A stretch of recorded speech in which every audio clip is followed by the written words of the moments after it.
Assalamualaikum warahmatullahi wabarakatuh. Alhamdulillah Rabbil Alamin. Wassalatu wassalamu ala ashrafil mursalin wa ala alihi wa sahbihi wa barik wa sallim. Subhanaka la ilma lana illa ma'allamtana innaka antal alimul hakim. Wa la hawla wa la quwata illa billahil aliyil azim. Terima kasih pada Puan Nur Hayati Paradi, penerbit kita bagi segmen Ibrah ini. Tuan-tuan, puan-puan yang sedang memandu, mudah-mudahan selamat sampai. Puan-puan yang sedang memasak di dapur, terima kasih atas komitmen anda dengan segmen Ibrah pada petang ini. Kita mengembara sekejap, Yati, kepada satu keadaan, satu zaman 3,000 tahun ke belakang. Jauh kita nak pergi ni, Yati, 3,000 tahun ke belakang. Masya Allah. Kerana saya suka cerita-cerita kepimpinan, dan di antara cerita-cerita kepimpinan, kepasukanan yang ada di dalam Al-Quran adalah kisah cucu cicit kepada Nabi Ibrahim daripada anaknya Nabi Ishaq, iaitulah Nabi Sulaiman alaihissalam bin Daud, ya, anak kepada Nabi Allah Daud alaihissalam. Disebabkan kisah ini banyak perspektif, banyak perkara boleh kita cedok, kita ambil. Kita mulakan siri pertama ini dengan kita membelik satu surah yang menyebut tentang Nabi Allah Sulaiman alaihissalam, iaitu surah semut, surah An-Namlu. Dan antara perkara yang saya akan kongsikan dengan tuan-tuan puan-puan sekalian adalah mengenai kehebatan semut, makhluk yang bernama semut ini. Dan mudah-mudahan selepas setengah jam bersama dengan saya ni, semua orang akan melihat semut dengan cara yang berbeza. Kalau nak dengar khutbah Jumaat tu, mungkin mengantuk ke apa, masa nak kepung semut atas kapit masjid tu pun, kita akan lebih menghargai semut. Lebih berfikir Ustaz, ya? Fikir 2-3 kali dululah sebelum nak sepak terjang semut tu di atas kapit masjid. Itulah gambaran keadaan masyarakat anak muda kita, mudah sangat mengantuk bila dengar khutbah Jumaat ni. Jadi insya-Allah ada dua perkara, Yati, bila kita berbicara tentang nabi-nabi di dalam Al-Quran. Apa yang menariknya adalah, kita masih ingat, ya, kita pernah bincang tentang Nabi Allah Yusuf alaihissalam, tentang Nabi Allah Ibrahim alaihissalam.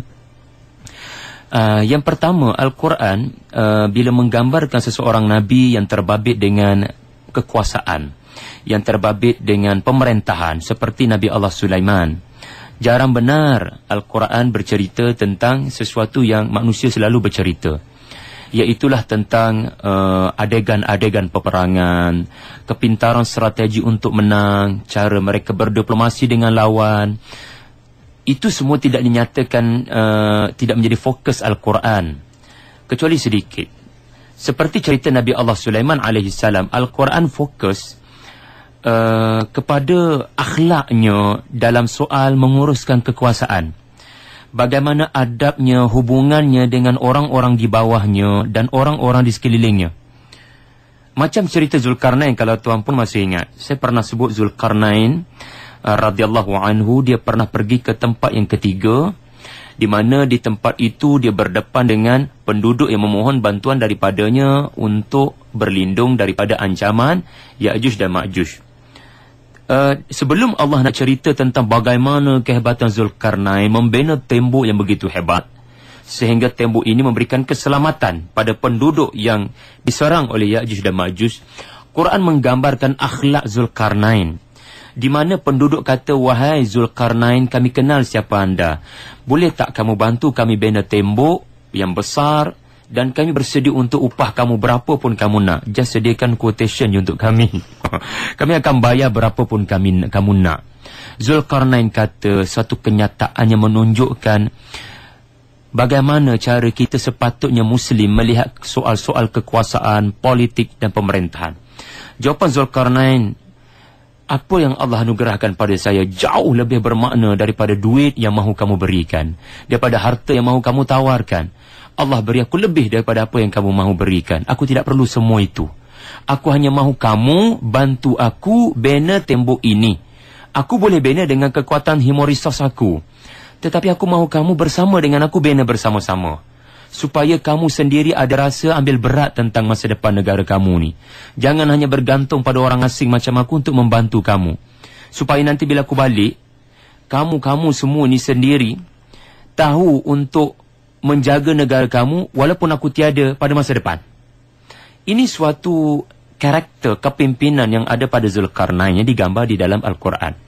Satu lagi cerita pemimpin yang ada di dalam Al-Quran adalah cerita tentang seorang Nabi. Namanya Nabi Sulaiman alaihi salam. Dan saya Yati selalu mendapati tidak ada cara untuk kita menyebut tentang karakter seseorang pemimpin ini. Tak ada cara yang terbaik kecuali kita tafsirkan daripada perkataan yang keluar daripada mulut pemimpin itu sendiri. Bukan apa yang sejarawan kata tentang dia, yang orang tafsirkan macam-macam tentang seseorang, tapi lebih baik ambil daripada sesuatu yang perkataan itu keluar daripada mulut dia sendiri. Ini yang menarik tentang kisah Nabi Sulaiman. Kerana kita akan lihat tafsiran para ulama, apa yang keluar daripada mulut Nabi Sulaiman sendiri bagi menunjukkan bagaimana dia melihat kekuasaan, bagaimana dia memimpin dan mentadbir alam. Jadi, kita ambil checkpoint pertama daripada banyak checkpoint yang berlaku kepada Nabi Sulaiman. Checkpoint pertama ni, saya suka nak ambil cerita Nabi Sulaiman alaihi salam. Ketika dia membawa bala tenteranya yang begitu dahsyat. Cuba bayangkan begini, Yati. Tentera itu bukan sekadar manusia yang pelbagai barisan, tetapi di sisi manusia itu juga ada tentera jin. Di situ juga ada tentera burung yang menaungi perjalanan mereka. Di situ juga ada tentera angin. Kesemua ini ditundukkan untuk Nabi Sulaiman dan mereka sedang bergerak dalam satu pebarisan yang sangat dahsyat menuju ke suatu dua tempat untuk terus dibuka dan ditundukkan kepada hukum Allah Subhanahu Wa Taala. Sebab kita tahu Nabi Sulaiman ini menurut Al-Quran ada 4 mukjizat yang tidak pernah diberi kepada nabi-nabi selain daripada beliau. Yang pertama, dia boleh faham bahasa haiwan. Yati suka binatang apa, Yati? Kucing. Kucing. Boleh faham tak bahasa kucing? Belum tentu kita boleh faham. Miau-miau tu boleh faham lah. Tapi apa maksud selain daripada bahasa itu? Nabi Allah Sulaiman AS dia diberikan kefahaman tentang bahasa haiwan. Walaupun suara tu kadang-kadang tak dengar pun macam semut, tapi Nabi Sulaiman boleh dengar dan boleh faham. Kedua, dia ini adalah seorang Nabi yang ditundukkan kepadanya jin dan syaitan. Maknanya jin dan syaitan bukan bekerja dengan Nabi Sulaiman untuk melakukan perkara-perkara kekufuran dan kesyirikan, tetapi Nabi Sulaiman menggunakan mereka sebagai human resource untuk bina bangunan-bangunan tinggi, untuk menyelam dalam laut, sebagaimana dinyatakan dalam surah Sabah ayat yang ke-13.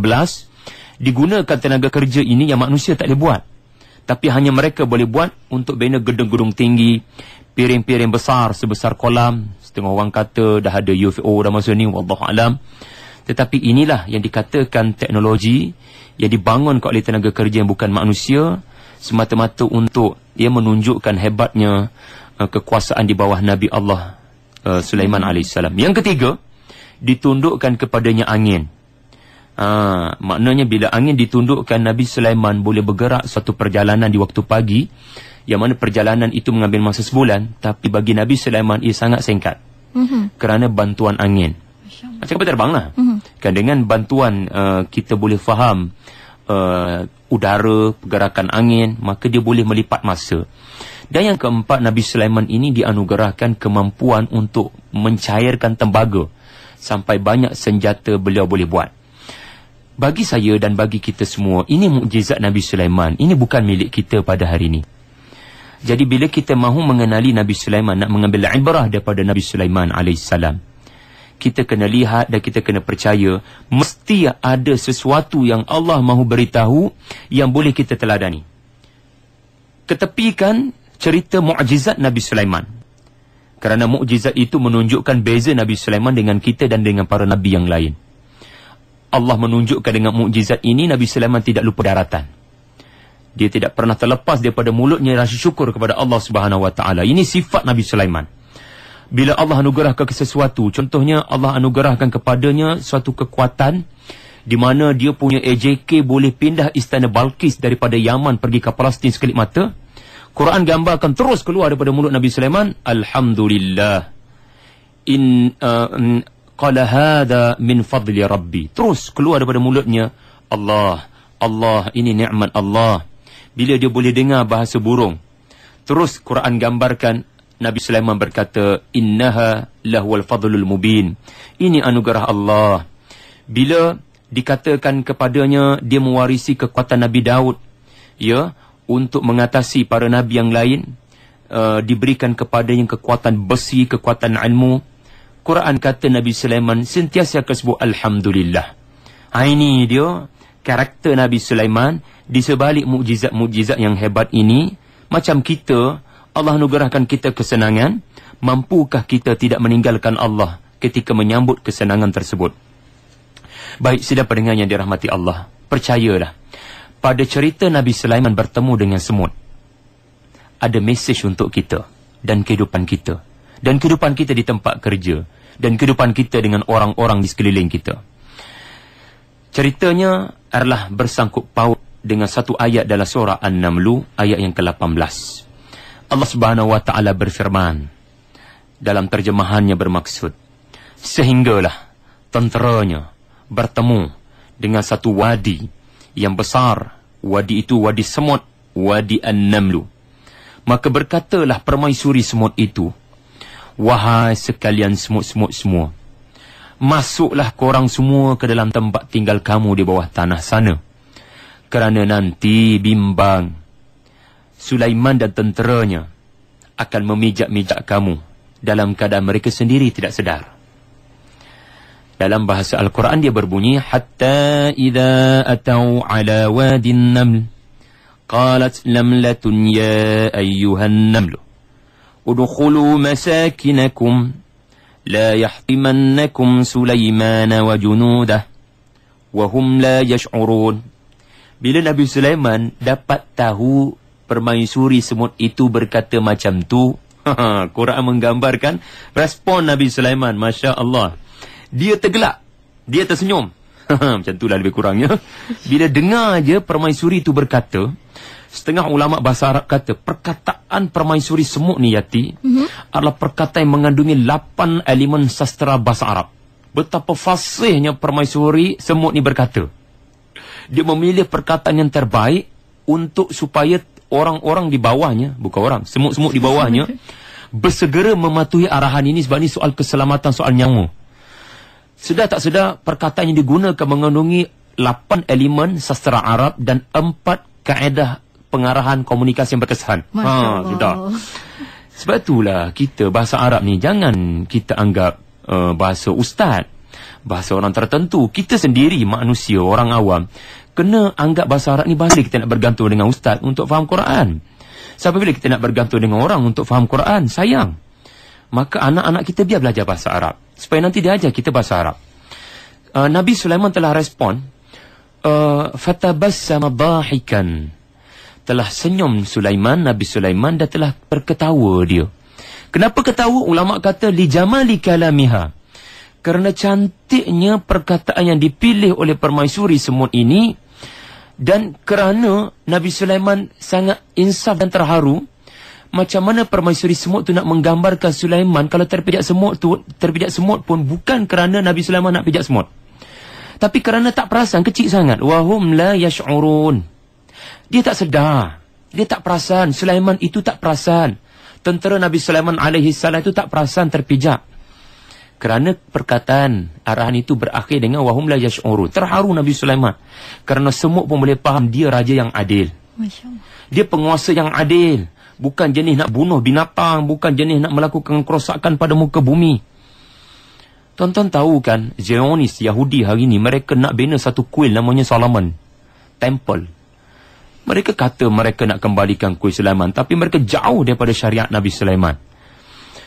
Sebab itu Nabi Sulaiman berkata, bila dia tengok semut macam tu, dia kata, Rabbi auzi'ni an ashkura ni'mataka allati an'amta alayya wa ala walidayya ila akhiril ayah. Saya kata tadi kan, Nabi Sulaiman bila dapat je nikmat, dia terus kata Alhamdulillah. Bila dapat je nikmat, dia terus kata Alhamdulillah. Termasuk dalam nikmat ini dia berkata, Tuhanku, ilhamkanlah aku untuk sentiasa bersyukur padamu. Tuan-tuan sekalian, nikmat seseorang itu terletak pada 2 perkara. Pertama, kesenangan, kemewahan, kekayaan yang Allah beri pada dia. Ini nikmat yang Allah beri pada dia. Tetapi nikmat yang lebih besar adalah ketika dia terus berkata Alhamdulillah ketika mewah kaya itu datang pada dia. Itulah nikmat lebih besar di mana dia sedar diri. Ada orang tak sedar diri. Bila Allah beri dia macam-macam, dia tak sedar diri dah. Tetapi nikmat yang sebenar adalah nikmat bila kita dapat mengungkapkan lagi doa-doa kesyukuran di sebalik nikmat-nikmat yang Allah berikan kepada kita yang nampak depan mata. Jadi tuan-tuan sidang pendengar, dalam 3 minit yang berbaki ini sebelum saya buka pada panggilan, izinkan saya sebut 4 perkara yang ada dalam arahan Permaisuri Semut kepada rakyatnya. Sebab kalau kita kaji sidang pendengar, ada 2 kehebatan semut. Ini yang tak dinyatakan dalam Quran, ini yang tak dinyatakan dalam Quran, tapi kita boleh faham sendiri bila kita kaji semut. Contoh Harun Yahya, seorang pengkaji, dia menyatakan semut adalah makhluk yang paling sistematik. Yati kalau tengok semut duk main dekat gula ke, dekat dapur ke, kita boleh nampak 2-3 benda. Pertama, kalau kita letak jari kat sini, adakah dia give up undur balik semut? Dia tak undur, dia cari jalan lain. Kita letak pula kan, ini sesuai untuk adik-adik, anak-anak muda yang selalu tertidur di khutbah Jumaat tu. Cuba try kepung semut. Kalau kita sekat satu jalan, dia putus asa tak? Dia tak putus asa. Dia akan pergi jalan lain, kita tutup, dia akan pergi jalan lain. Kalau dia terjatuh daripada satu tempat, dia nak capai gula, dia tak akan putus asa, dia akan terus meneruskan usaha untuk capai juga gula tu.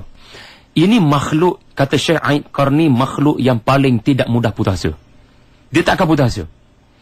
Dan yang kedua, kata Harun Yahya, makhluk yang sangat sistematik.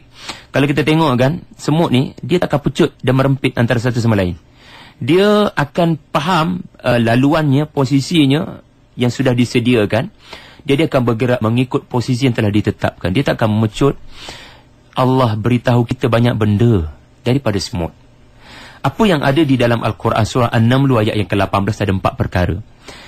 Pertama, tengok ya, kita boleh guna dalam soal komunikasi dengan anak-anak. Komunikasi dengan orang-orang di bawah kita di KIM ni ke contohnya. Macam mana kita nak berikan arahan sesuatu, ada 4 seni yang mesti kita teladani.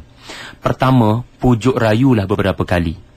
Maknanya, ya ayyuhan namlu, ya ayyuhan namlu. Pendek kata, dikatakan beberapa para ulama, bila ada nida, artinya perkataan itu menggambarkan seseorang itu sedang memanggil dengan 2-3 kali. Kita pernah bincang baru ni kan tentang Nabi Ibrahim, ya abati. Artinya hampir 2-3 kali perkataan dengan intonasi lembut ini dituturkan supaya semua orang memberi perhatian. Setengah kita, kadang-kadang anak kita buat salah, kita terus tegur dengan, kita terus bagi arahan jangan, kita terus bagi dengan suara yang keras. Ini tidak baik. Sebab suara kita, intonasi suara kita menunjukkan persepsi kita pada orang. Kalau kita terus bersuara keras, contoh orang jual kerepek, kita tengah nak isi minyak di Petronas, saya tak ada masa lah terus kita respon macam tu pada orang yang nak jual kerepek. Saya rasa orang itu sangat terluka hatinya dan sudah boleh menunjukkan persepsi kita pada orang yang jual kerepek ni. Kita sangat mudah bersangka buruk pada orang. Maka dengan nida, ya ayuhan namlu, ia menunjukkan satu perkara yang dibongkarkan oleh para ulama, bahawasanya permaisuri ini memberikan arahan bukan kerana dia permaisuri, tapi kerana rasa cintanya kepada semut-semut yang lain. Rasa sayangnya kepada semut-semut yang lain. Wahai semut-semut sekalian, ada berita berat, ada berita penting. Saya dapat tahu satu perkara tentang seseorang sedang datang. Tolong please, sembunyikan diri kamu. Ia adalah arahan yang datang daripada kasih sayang. Sesuatu yang mesti datang daripada kasih sayang akan memberikan banyak perkara yang boleh menyelesaikan. Satu. Yang kedua, barulah datang arahan tegas itu. Udkhulu masakinakum. Masuklah ke tempat rumah kamu sekalian. Semut mesti tertanya-tanya, siang-siang macam ni kenapa nak masuk balik ke rumah kita? Kita biasa masuk balik bila matahari dah terbenam. Tetapi arahannya tegas. Udkhulu masakinakum. Masukkan diri kamu, sembunyikan diri kamu. Itu arahan. Kita banyak pergi pada nombor 2. Kita lupa lagi yang pertama dan nombor 3 dan nombor 4. Terus kita selalu bagi arah macam tu. Pada anak, pada pasangan bila kita tak senang, pada orang di bawah kita. Kita jam mana nombor 2 terus. Yang nombor 1 kita lupa tadi, panggilan dia, cara kita seru orang untuk dengar. Yang ketiga dan keempat lagi penting. Yang ketiga ni dia panggil ta'lil, rasionalkan. Tengok semut, kadang-kadang semut lebih berakal daripada kita. Maafkan saya. Segelintir semut kadang-kadang lebih berakal daripada segelintir kita. Dia tahu nak rationalize. Dia tahu nak hormat akal manusia yang menerima arahan. Semut kata satu rasional. Sebab mungkin semut tertanya-tanya, kenapa bagi arahan macam ni? Siapa suka dengan arahan kembali ke rumah ni? Mana produktiviti kita nanti? Tapi Raja Semut kata, Permaisuri Semut kata, la yahtimannakum Sulaiman wa junudah. Aku nak beritahu kamu, Sulaiman dan tenteranya dalam perjalanan. Bala tentera mereka terlalu dahsyat. Nanti akan dipijak-pijaknya kamu. Kan itu rasional. Betul. Menghormati akal. Semut mana ada akal. Yang terakhir dipanggil i'tidar. Maknanya kita cuba menimbulkan rasa sangka baik kepada orang yang menerima arahan kita. Contoh, Yati, kita nak suruh orang tu buat kerja tu, mesti pertama mulakan dengan panggilan yang baik. Saudara, intonasi suara, ada satu kerja yang sangat penting. Kemudian baru beritahu kerja itu. Yang ketiga, apa tadi? Yang ketiga, kita rasionalkan. Kerja ini sangat penting kerana projek ini akan menyebabkan nama IKIM FM akan naik tinggi ke apa contoh. Tetapi yang keempat, kita berikan dia satu sangka baik kepada kerja itu. Sesungguhnya kalau kamu buat kerja ni, kamu akan dapat satu pengalaman, bla bla bla bla bla. Sebab semut kata kepada anak-anak semut, ketahuilah, jangan sangka buruk pada Sulaiman dan tenteranya. Mereka ini datang bukan untuk memusnahkan kamu. Maka kalau mereka terpijak kamu pun, kamu kena faham satu perkara. Wahum la yash'urun. Mereka terpijak pun tak sedar. Mereka tak perasan. Sebab mereka dalam perjalanan untuk menegakkan kalimah Allah. Tengok macam mana prinsip beradab semut dengan Nabi. Semut tahu. Sampai semut sebut Nabi Sulaiman tu. Macam mana dia boleh sebut nama Nabi Sulaiman tu? Dia tahu daripada mana? Sebab nama Sulaiman, nama Nabi Sulaiman yang terkenal dengan kebaikannya sudah diketahui oleh semua makhluk di bumi dan di bawah bumi, di seluruh muka bumi. Saya masih ingat satu hadis ya, bila kita berada dalam satu majlis ilmu dan kita ikhlaskan niat duduk dalam majlis ilmu, semua makhluk akan mengenali kita dan berdoa untuk kita, termasuk semut. Jadi kalau nak dikenali oleh semut, rajin-rajinlah ikut majlis ilmu, tuan-tuan dan puan sekalian. Wallahu'alam. Masya Allah. Dan itulah ya, semut ni makhluk yang paling terorientasi, Ustaz ya. Dan waktu ini bagi anda rakan pendengar KIM FM nak terus berinteraksi bersama yang bagi Ustaz, boleh hubungi kami talian sekarang di 0362051500 bersama dengan Mas Sina alias di hujung talian, insya-Allah. Dan boleh juga kongsikan persoalan anda melalui Facebook IKIM.FM, SMS juga, insya-Allah bakal kita sama-sama layan, dan juga Twitter Radio IKIM FM, insya-Allah. Dan Ustaz ya, bila kata tentang semut dan sebagainya, ramai di dalam Facebook IKIM FM ni memberikan respon, kata program yang tunggu-tunggu, tak sangka sebenarnya Ustaz tentang semut pun ada juga ceritanya ya. Jadi kalau kita nak ambil realiti semasa Ustaz, ramai rakan-rakan kita sekarang ni tengah memandu ni Ustaz. Ya. Rajin lah pula potong queue. Allah. Itu antara sifat semut ni, selalu ikut barisan Ustaz. Macam mana kita nak tolong sedar-sedarkan rakan-rakan kita yang selalu buat perkara seumpama ini? Ya, perubahan sikap di jalan raya. Saya ni bila sebut sikap jalan raya ni, negara pertama sampai di kepala saya negara Mesir. Teringat sangat belajar di Mesir dulu. Maaflah ya, kadang-kadang segelintir rakyat Mesir ni, ini antara yang kita boleh belajar lah. Di Mesir ada banyak kebaikan sebenarnya, tapi antara keburukan yang kita kena belajar adalah segelintir masyarakatnya tidak berperaturan langsung di jalan raya. Kadang-kadang di atas highway tu ada bumper, tak ada pun signboard beritahu ada bumper, terpelanting lah Trenco ke van ke apa kan. Tapi bila saya pergi island Yati, saya pergi island kan, ada laluan khusus untuk penunggang basikal. Maknanya kerajaannya, kita tahu ya kerajaannya berteraskan apa, kadang-kadang arak sebagai sumber ekonomi. Tapi dalam bab jalan raya, kalau boleh kerajaan nak di island, rakyatnya mengurangkan menggunakan kenderaan, tapi boleh membanyakkan teknologi yang tidak berteraskan asap dan boleh mengundang banyak kemalangan, iaitu basikal. Ada laluan khusus untuk basikal. Dan kalau kita pergi ke Jepun, Jepun pula terkenal dengan sistem jalan raya yang sangat on time, every time. Wow. Kesimpulan dia apa saya nak katanya, tuan-tuan? Kalau kita nak ubah sikap masyarakat sekalian di jalan raya yang potong queue, yang pernah hon saya pun ada. Dia potong queue secara belah kiri. Dah lah potong belah kiri, lepas tu tekan hon. Ish, apa ni kan? Dah lah langgar peraturan, hon kat kita pula.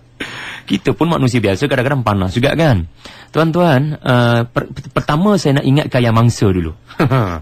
Yang mangsa macam saya sentiasa ada prinsip semut, iaitu prinsip ya ayyuhan namlu, iaitu prinsip di mana kita kena lihat orang dengan kebaikan. Kita lihat seseorang tu jangan sangka buruk dulu menguasai diri kita.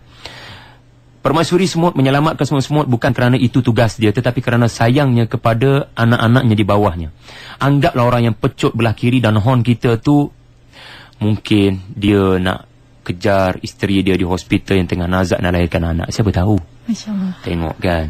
Sentiasa dahulukan suara hati yang baik. Kalau tak mampu nak bersuara hati yang baik, tolong lantik isteri sebagai AJK pemikiran positif. Kadang-kadang isteri saya lah yang bantu saya berfikiran positif. Abang, jangan cepat keluar perkataan tak elok pada dia, entah-entah yelah dia nak ketandas ke apa kan, kita tak tahu. Kena bagi laluan. Kena beri laluan. So jangan cepat sangka buruk, sangka baik dulu. Ya, mungkin dia bukan macam tu pun, dia memang jahat, tapi tak ada maknanya, tak ada faedahnya untuk kita kalau kita mendahulukan sangka buruk. Kita sendiri akan marah, dan tengoklah cara pemanduan kita pula nanti macam mana. Orang marah pada kita, jangan balas dengan kemarahan, tuan-tuan. Ini akhlak kita. Yang kedua, kepada yang pemangsa, ingatlah bahawasanya nak ubah tabiat, nak ubah sikap, dia tak boleh berlaku perubahan sikap, berhati-hati, mengambil berat tentang orang di jalan raya, kecuali dia kena mula daripada mindset kita, kena mula daripada prinsip, iaitulah prinsip tidak lain tidak bukan, kadang-kadang ada perkara yang kita tak senang, tapi ada kebaikan. Peraturan di jalan raya, ada kita senang belaka, kita tak senang. Tapi kalau kita boleh berdisiplin di jalan raya, ingatlah, kita juga boleh berdisiplin dengan sesuatu yang nampak macam tak rasional, tapi itu ada kebaikan untuk kita. Iaitulah peraturan lampu syarat daripada Allah Subhanahu Wa Taala. Belajar berdisiplin di jalan raya, anda belajar berdisiplin dengan hukum Allah Subhanahu Wa Taala. InsyaAllah ada hikmahnya di situ. Ya, insyaAllah. Dan waktu ini rakan kita di Facebook daripada Zuriwati Sari kata selalu buli semut. Dia kata mudah-mudahan dengan apa yang telah Ustaz paparkan hari ini, tahulah semut itu sangka baik yang kita sebenarnya Ustaz ya.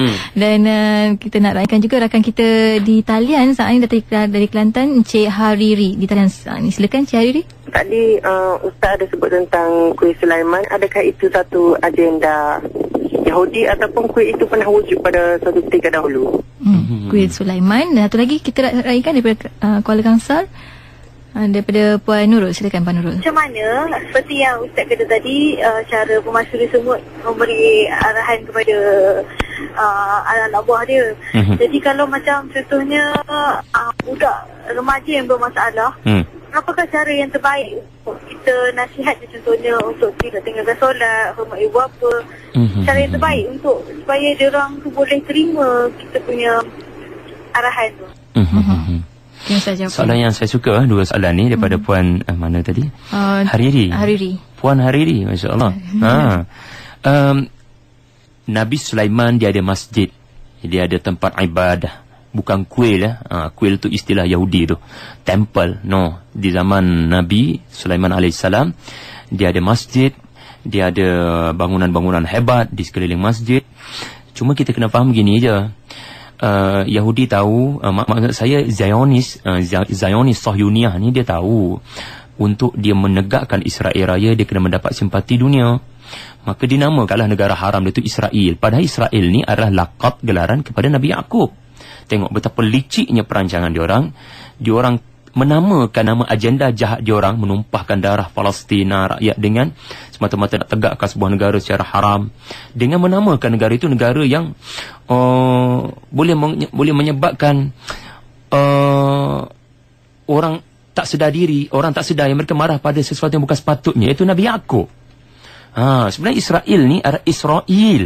Isra adalah malam, Il hamba di malam hari yang sentiasa bermunajat kepada Tuhannya, itulah Nabi Yaqub. Demikian juga mereka menamakan agenda mereka untuk menegakkan Temple of Solomon. Ini pun sepak terjang Yahudi, Zionis.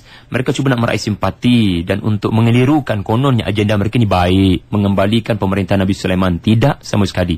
Mereka jauh daripada syariat Nabi Ibrahim, mereka jauh daripada syariat Nabi Sulaiman alaihissalam. Mereka sendirilah ya yang telah mengkhianati Nabi Allah Sulaiman alaihissalam, Bani Israel pada suatu ketika dahulu. Kita akan sampai pada situ nanti insyaAllah. Remaja yang bagi saya istimewa lah. Mari kita gunakan puan yang bertanya, apa kata, saya sendiri pun selalu dalam program, saya pun baru tahu bila saya baca tulisan-tulisan dan sedengar lecture daripada para ulama. Saya baru tahu 4 benda ni ada dalam permaisuri semut punya statement ni. Tapi saya sendiri dalam program sudah aplikasikan mungkin 1/2/4 daripada benda ni. Contoh yang pertama, kita anak-anak yang bermasalah, kita jangan kata bermasalah. Bila kita kata macam tu, kita sendiri dah ada persepsi ada masalah. Tak boleh macam tu, sebab prinsip nida semut, prinsip semut yang pertama tadi, ya ayuhan namlu, panggilan yang baik. Berapa ramai dari kalangan para pendakwah, bila ada anak-anak muda pakai seluar jin nak dengar ceramahnya, dia boleh menyapa, boleh menyebut, boleh memanggil dengan panggilan yang baik. Wahai anak muda yang hebat, wahai anak muda yang diberikan kelebihan, potensi hebat di jalan raya contohnya kan. Kita nak raikan Mak Rempit, jangan kata dia Mak Rempit, tapi kita kata manusia yang diberikan kelebihan untuk berani di jalan raya. Kan lain istilahnya tu. Jadi panggilan akan menentukan persepsi seorang pendakwah. Perubahan tak akan berlaku pada anak-anak selagi kita tak ubah cara kita melihat anak-anak kita. Bagi saya itu teras yang penting yang kita boleh belajar daripada permaisuri semut. Yang kedua, kita nak suruh anak kita solat. Kita nak suruh anak-anak muda solat. Rationalize. Beritahu rasionalnya apa. Apa logiknya. Kalau boleh ada perkara-perkara logik, sekiranya ada. Kita boleh belik Risalah An-Nur yang ditulis ulama hebat di Turki yang selalu masuk penjara, Badi'uz Zaman Said Nursi. Dia ada pernah kata supaya kita mendekati anak-anak muda seperti kita sentiasa bawa analogi. Analogi adalah sebahagian daripada cara kita nak rasionalkan sesuatu. Contoh, anda bernafas, selalu anda perlukan udara untuk bernafas. Hati anda juga memerlukan udara, oksigen untuk bernafas. Dan pernafasan itu, udara itu, oksigen itu namanya solat. Kita memerlukan makanan. Makanan seharian kita mungkin 3 kali sehari. Ada makanan yang mesti kita makan lebih banyak daripada itu, namanya makanan spiritual. Maknanya sentiasa bawa dalam bentuk analogi, bawa dalam bentuk sains. Maka anak-anak mudah terima kalau kita beritahu pada mereka. Contoh ya, jurnal daripada UM kalau tak silap, yang mengkaji solat daripada perspektif sains. Why not kita baca? Apakah kehebatan pengulangan-pengulangan perkataan yang sama, pengulangan-pengulangan perbuatan yang sama? Ini semua berkaitan dalam proses pembentukan karakter. Ini ta'lil. Ta'lil ni la yahtimannakum Sulaiman wa junudah. Yang rasional tadi. Yang lain, timbulkan satu baik pada anak-anak kita. Pada solat itu ada kebaikan. Apa kebaikannya? Bukankah dengan kita solat, kita boleh belajar untuk mendisiplinkan diri kita menepati masa? Itu contoh. Jangan kita terus rotan dia. Sebab itu rotan umur 10, 7 tahun jangan rotan lagi. Rationalize, educate them. InsyaAllah anak akan faham. Ya. Kehebatan solat tu. 4 peringkat tu jangan diselang-selang Ustaz ya. Sentiasa ada tu. Ikut turutannya. Dan daripada rakan kita di Facebook, daripada Nurul Ain Hidzir, kata bagus tersentuh apabila Ustaz cerita pasal Nabi Sulaiman yang selalu ucap Alhamdulillah sebab dia raja besar. Syukur, dia kata comel pemaisuri semut tu.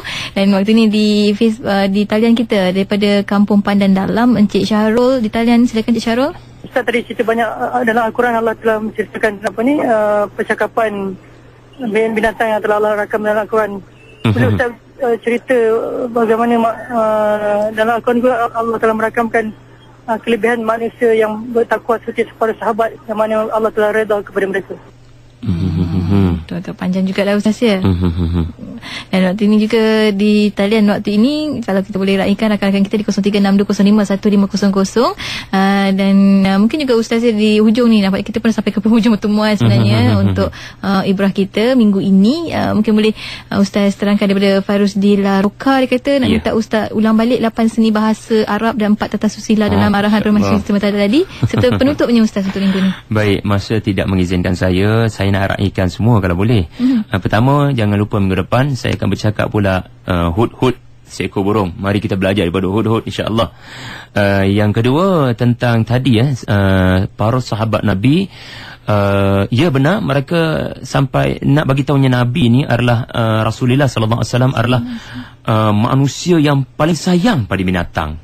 Sehingga kalau ada nama sahabat-sahabat besar pun, dia kalau nak puji pun dia akan letak nama gelaran haiwan sebagai kepujian kepadanya, seperti Abu Hurairah yang sangat suka bermain dengan kucing, maka dinamakan dia Sahibu Hurairah. Abu Hurairah ya, periwayat perawi hadis yang paling banyak dalam riwayat-riwayat hadis sahih kita. Dan banyak sangat ya yang menunjukkan kasih sayang Nabi sallallahu alaihi wasallam kepada haiwan ya, sehingga Nabi pernah memberitahu dalam satu hadis sahih wanita yang masuk neraka kerana tidak memberikan makanan, sengaja mengurung kucingnya sehingga tidak diberikan makanan sampai mati. Itu hadis sahih yang menyebut wanita itu masuk ke neraka hanya kerana tidak rahim, tidak rahmat kepada binatang. Kemudian tadi 8. Kalau yang bertanya ini faham bahasa Arab, alhamdulillah. Pertama, ya ayyuhan namlu. Ya ni seruan. Kemudian ayyuha. Kalau ada ayyuha, dia berarti ada peringatan. Ada ingatan. Ya ayyuha. Dia boleh je ya an-namlu. Tapi ya ayyuhan namlu ada ingatan di situ. Ada elemen ingatan. Udkhulu amar. La yahtimannakum nahi. Sulaiman at-takhsis. Junudahu ta'mim. Wahum la yash'urun. Ini dia panggil i'tidar. Maksudnya, kalau kita nak belajar kehebatan bahasa Arab, daripada satu ayat ni pun kita dah dapat banyak benda. Sirah umum, sirah khusus. Semut kata Sulaiman, lepas tu itu khusus. Kemudian disebut secara umum pula seluruh tenteranya. Kemudian ada disebut nahi, ada disebut amar. Jadi itu sudah cukup kalau kita nak belajar bahasa Arab dengan sangat mendalam. Sesuatu perkara boleh disampaikan dengan pelbagai seni untuk menyebabkan perkara itu sampai dengan lebih berkesan. Yang terakhir saya rasa mungkin kesimpulan kot. Kesimpulan yang boleh kita katakan di sini, sedang pendengar sekalian, kehebatan kepemimpinan Nabi Allah Sulaiman alaihissalam adalah kerana Nabi Allah Sulaiman alaihissalam ini adalah seorang Nabi yang tidak pernah meninggalkan bibirnya daripada menyebut kesyukuran, kalimah-kalimah kesyukuran kepada Allah Subhanahu Wa Taala. Lebih banyak anda mengungkapkan rasa syukur, Allah akan beri lebih pada anda. Nabi Allah Sulaiman dengan satu dua nikmat yang Allah berikan, dia mengungkapkan syukur, Allah beri lebih kepadanya. Bukankah Allah berkata, la in syakartum la azidannakum? Makin banyak kamu mengungkapkan rasa syukur kamu, Allah akan beri kepada kamu lebih daripada apa yang kamu sangka. InsyaAllah, mudah-mudahan ini kesimpulan yang boleh kita belajar daripada kisah semut dan Nabi Sulaiman alaihissalam. Bertemu lagi insyaAllah. Wallahu a'lam.